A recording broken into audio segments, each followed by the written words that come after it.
Afternoon, guys. Max here, Chainsawfaddiction. And I know what you're thinking. Max, why are we in the shop again? It is actually a beautiful day out. I believe it's about 65 degrees, which in Alaska that's beautiful. That's wonderful weather. I'm not saying it doesn't get hotter than that, but that is like comfortable. I'm not wearing sleeves. It's great. 65 degrees, what are you doing in the shop? Well, first of all, I'm not quite ready for summer temperatures yet. So my body says 65 degrees, no way. So the shop is nice and cool. It stays pretty cool in here. Secondly, I have some broken saws again. I know, surprise. And guess what? It's my 372s again. So yeah. We're gonna do a little bit of work on those. Obviously the one is the saw that I ported and did all the work to, and it is, I'm still not quite ready to take that apart yet. Just like before when I went to build it, I wanna make sure that I've got one of my good 372s running and ready to cut before I dive way deep into that one again. Part of that too is that I didn't really have parts availability if I needed any parts for a while there, so I figured I would wait until I had parts availability, which I kind of do now, so we'll probably be diving into that thing pretty quick. But today I think we're gonna dive into my other 372 because it's doing some kind of weird stuff. Remember, that saw was doing some weird stuff a while back, and then I looked at it and I found that there was a loose cylinder bolt. And I tightened that down and it seemed to be working fine on the short term. When I actually went out and cut with it, once it got like fully up to temperature, it kept acting up again. So we're gonna dive into that a little bit. I think what I'm thinking is going on with it is that where that bolt was loose, maybe it has a tear or it sucked part of the base gasket in. So we'll probably take the top end off of it and see what's going on. But I'm not, I hate taking a saw out of commission that's working, but that saw, it works for about 15 or 20 minutes and then I feel like it's running way too hot, running lean. So I decided that since it's really not fully in commission, we might as well just dive into it and see what's going on. Yeah, so I'm gonna take you guys outside. I'll get you set up on the tripod. I got some brake clean. We're gonna see if there is a leak there and go from there. See, look at that. Spring has sprung. Beautiful bluebird day. Blue skies as far as the eye can see. And yeah, I'm still a little warm. But anyway, 372 on the test bench. And yeah, I'll get you guys set up on the tripod and see if we can't find an air leak.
right, so what did we learn there? Well, spraying down near the bottom of the cylinder where that bolt was loose before, nothing was changing.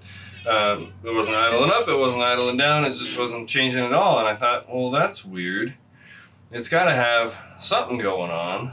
And then I remembered that there's the two lines underneath the air cleaner cover there that are, I've got the other 372 right here.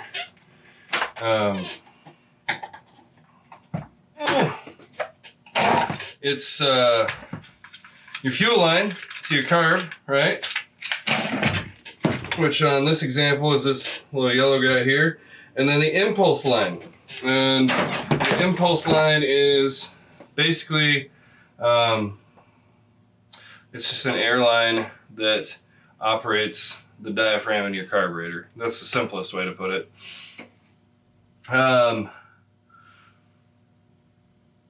That fuel line on that saw is the one that it came with when I first bought it.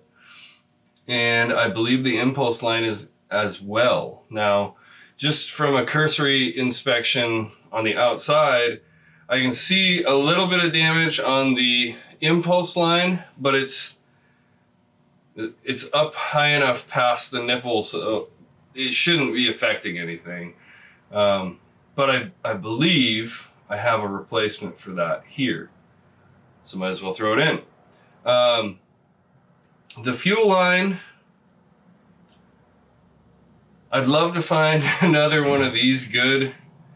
I think this is a nylon fuel line. It came from Oregon. I don't remember where I ordered it from, because when you order a lot of times small parts for chainsaws, you get whatever they have at the moment. You know, if you order a fuel line, you might get the aftermarket one, you might get an OEM one, you might get an OEM replacement.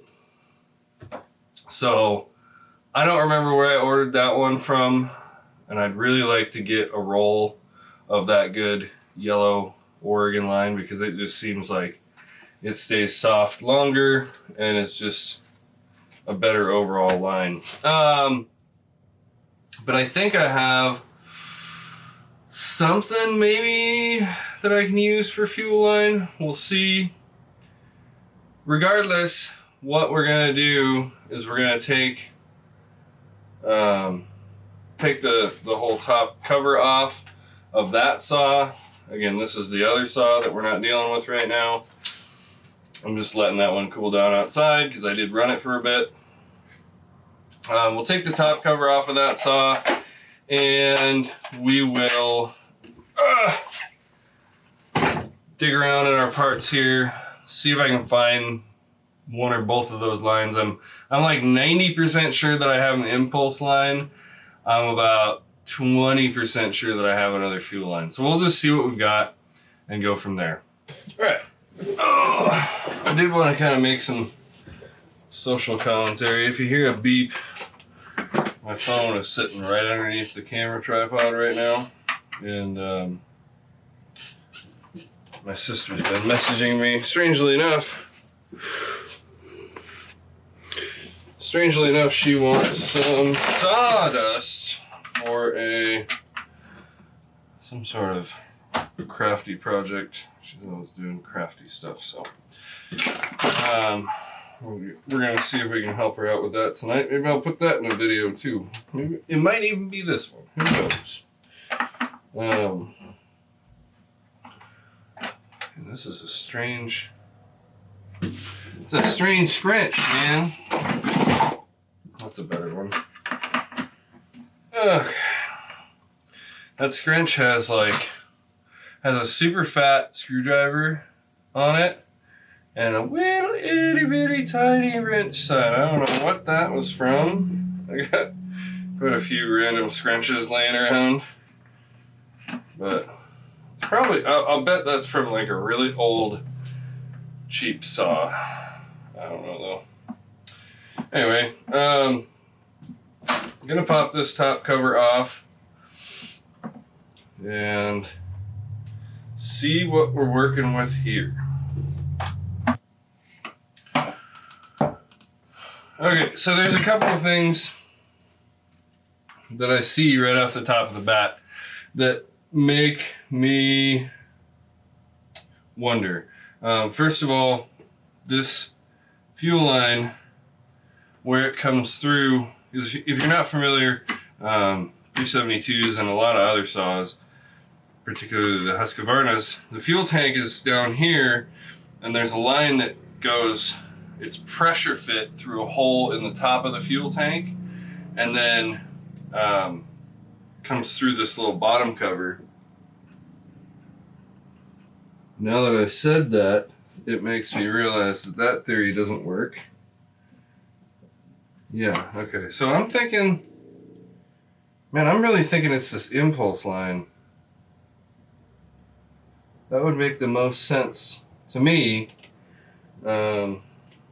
This carb, I've had it apart before. It was in good shape. I put a new boot on it, put one of the fancy metal carb mounting brackets on it.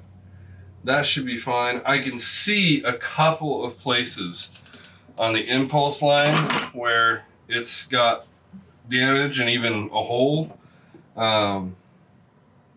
Yeah, I think I'm going to replace the impulse line, which can be a bit of a bear without like pulling the whole motor apart.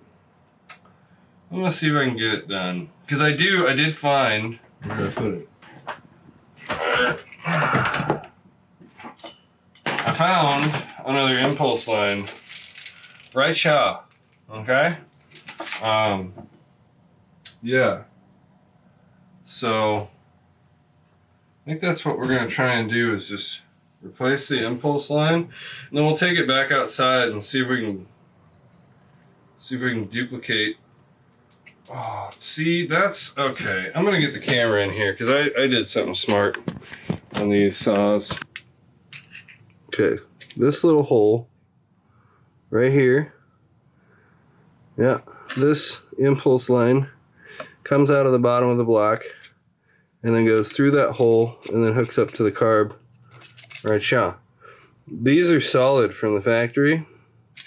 I cut this one, and I cut both of my 372s because of this reason exactly. If you're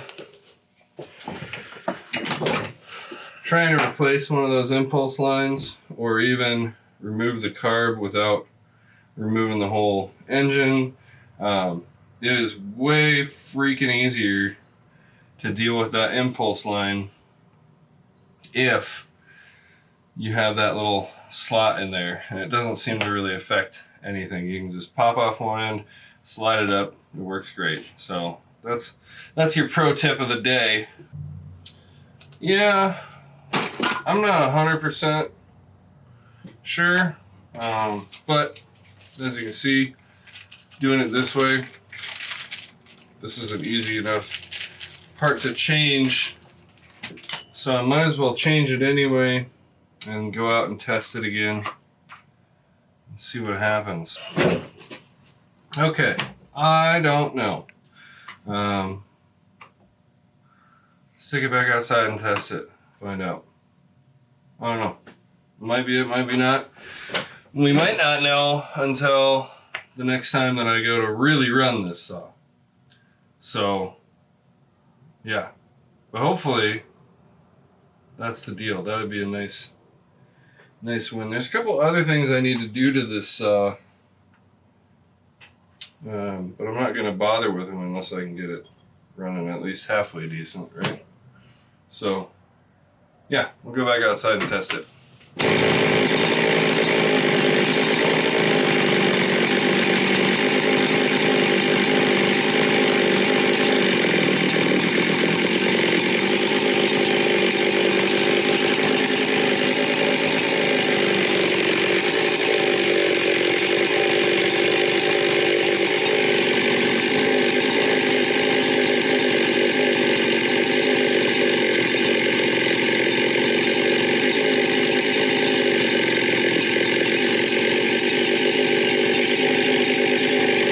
Well, I don't know. It seems like it's not doing it as much but it does seem to still have some little leak. I'd really like to replace that fuel line with a better fuel line. I kind of think that's what's going on there. I just don't have one right at the moment, so I'll have to get online tonight and order some fuel line. I did find another chunk of that good Oregon fuel line, and it's got numbers on it. So I'm gonna see if I can order maybe a little bit bigger quantity of that stuff, because I really like that stuff. It just seems to be overall better, but what do I know? Yeah. So I'm gonna let that saw cool off, put her back together. Maybe I'll get a chance to run it tonight to make some sawdust for my sister. Alright, so I talked about it earlier in the video. Didn't know if it was gonna happen today or not, but it is happening. So my sister, who is now behind the camera, thank you, Marie, wanted some sawdust, and she wants it fairly fine for a crafting project, which is fine. Now, you guys who watch the channel at all know that my saws don't cut fine chips, right? They cut huge chips, and usually strings, which is good. That's what we want for what we're doing, but she wants fine chips. So we're gonna try this way. There's a couple different ways to go about getting the finer sawdust. We're gonna try this way first, and that is to go across the top of the grain. So grain runs vertically in the tree, right? And normally you're cutting across it, cross cut. If you want to split wood with a saw, if you've got some really big wood that's too gnarly for your splitter or your axe or whatever, then you would want to take that log, and instead of cutting across it, you lay it on its side and you cut with the grain, and that way you'll get those big stringy noodles out of it, because you're pulling the fibers out with the chain. We're going to do completely opposite, and we're going to cut across the top of the grain and hopefully shoot a bunch of very fine sawdust into this here yard cart. And yeah, see how that goes.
So Now, because we're all set up to, I'm going to take the wheelbarrow out of the picture because I don't want to, that stuff is great.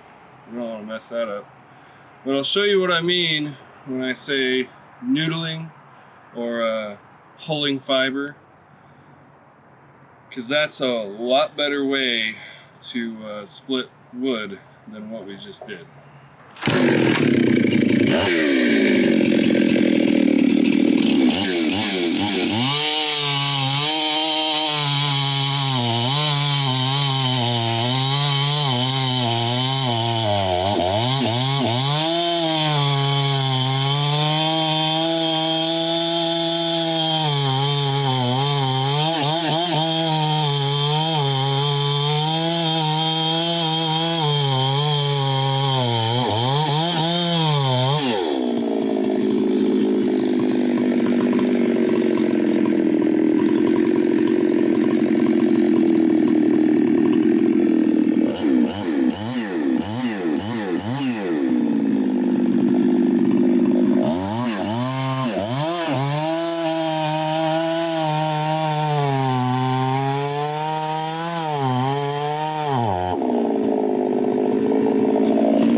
Now, as you may have noticed, noodling